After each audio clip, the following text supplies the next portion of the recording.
All right, let's discuss this now with Democratic Congressman Ted Lieu of California. He's a member of the House Judiciary Committee, a former Trump impeachment manager, and we should note a former Air Force JAG prosecutor. Congressman, it's great to see you in New York in person. Thank you so much for joining us. You're our first in-person guest on this show in almost a year, so thank you so much for making time for us. Thank you, Ayman. I'm honored to be here and to be your first guest since the pandemic. I appreciate it. Listen, there's a lot to discuss. I'd like to get your thoughts, first of all, on what happens if this appeal by the Department of Justice is not granted, basically. We have learned from the government's position that it would do serious damage to the government's ability to protect national security and state secrets if, in fact, they are not granted this appeal. What do you make of how this is playing out right now? I had a security clearance before Congress, and in Congress, I have a top secret security clearance. If I had secret or top secret documents in my home, I would have been arrested and indicted. The lower court's ruling is insane. She is basically suggesting that there's a dispute whether or not these documents are classified. If they are marked secret or top secret, they are classified. And more than that, these are not Donald Trump's documents. The taxpayers funded these documents. The taxpayers own these documents, not the ex-president. Judge Cannon appointed the special master here in New York. What do you make of the fact that you would just have a judge, although, you know, a very credible and well-respected judge here in New York, look over the contents, but just the idea of having these state secrets that are, as we mentioned at one point, supposed to have had the highest classification within that system now being reviewed by a judge? So these secrets are so potentially damaging U.S. national security, they could put Americans' lives at risk, that you have to look at these documents in a special room, and you have to get special permission for some of these documents. Just because I have a top secret clearance, I can't even look at some of these documents. I have to get additional approvals. So to just have additional people keep putting their eyes on these documents is risky to our national security. And I really think that this lower court ruling is crazy for another reason. She is basically suggesting that somehow these documents can be posted on the front pages of the New York Times, that somehow they're declassified. There is no evidence whatsoever that they should be declassified. Yes, so let's talk about that disconnect. On one hand, you're saying the documents should be reviewed by a judge, but at the same time, you have the president going on radio or doing interviews and saying that he basically declassified the material. How does one wrap their head around that? If the president is saying they're declassified, but then at the same time, you have a judge saying we need a special master to review the classification of these documents. Which is it? All right, so let's first of all be clear. Ex-President Donald Trump does not even have a security clearance.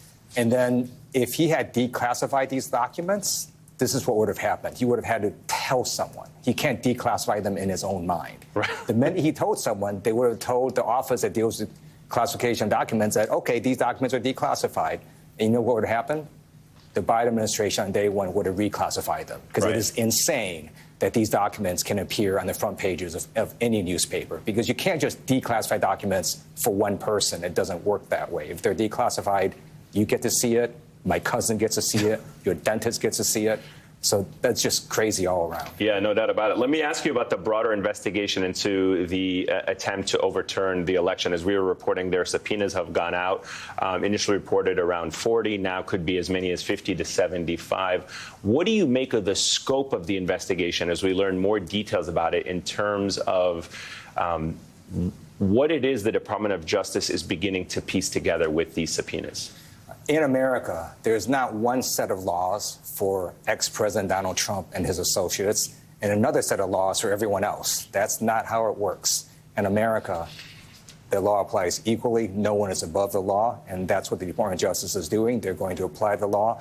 In addition to these subpoenas, what people should be really scared of if they're a Trump associate is these seizures, because these seizures of phones and these searches of different places had to be approved by a federal judge, and that federal judge would have had to find a probable cause that evidence of a crime was going to be found in that phone.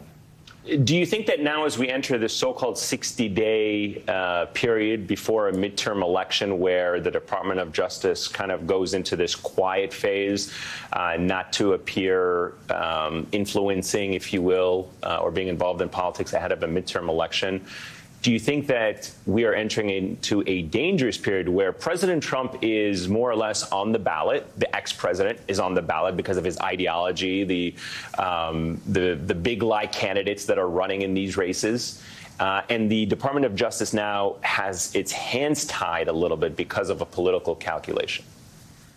Well, I agree with you that ex-President Donald Trump is on the ballot. So is abortion. And Democrats have been putting people over politics, and we've been working on lowering costs and on safer communities and bigger paychecks. And you've got Republicans who want to criminalize abortion nationwide. So all of this is on the ballot. I do not think that the Department of Justice, however, would indict the ex-president in the next 60 days or so. And by the way, I do agree with Donald Trump that if he were indicted, the country would see problems we've never seen before, because there would be a large, spontaneous amount of people dancing in the streets.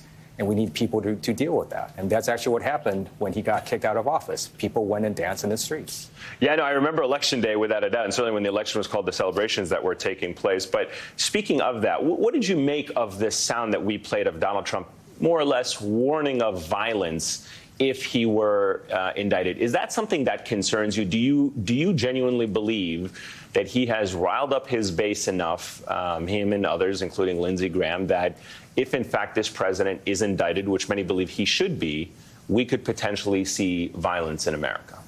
I actually do see we will see dancing in the streets, and we'll see what happened during the prior election when he got kicked out. There was dancing in the streets. Now, in terms of violence, it is always something that could happen because you have Republicans, especially MAGA Republicans, continue to push political violence.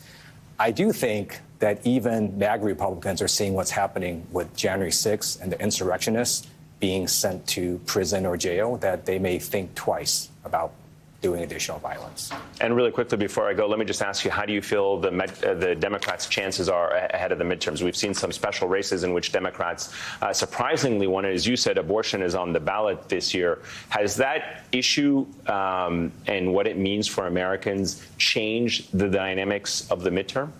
The overwhelming majority of Americans know that these are deeply personal, private decisions, and that a woman should make that decision in consultation with her doctor, her family, and her God, and that that decision should not be made by Senator Lindsey Graham or other MAGA politicians. Congressman Ted Lieu, greatly appreciate it. It's great to see you in person. Thank you for making time for us, sir. Thank you, Ayman.